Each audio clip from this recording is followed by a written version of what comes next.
Snoring isn't just a problem for your spouse, it's bad for your health, and today we're going to learn some natural remedies to help.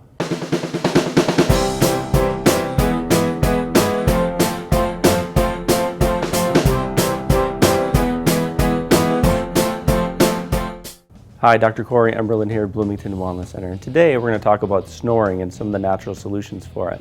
Snoring is caused by a number of different things. Sinus congestion is typical, the enlargement or hypertrophy of tissues in the back of the throat, and the slipping of your lower jaw back to restrict airway. So some of the solutions that we'll employ to help people with these problems are: one, controlling sinus congestion.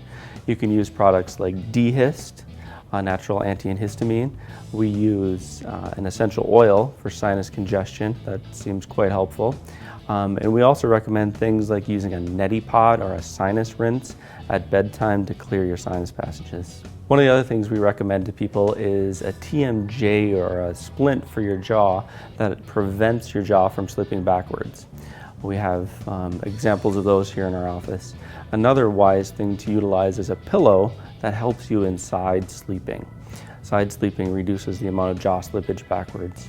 Finally, the most important thing that we can recommend is chiropractic and exercise to aid with reduction in snoring. By adjusting the neck, we typically find relief from snoring. Thanks for watching, and please like this video, and if you have comments or even suggestions of how you've been able to help snoring naturally, please leave them below.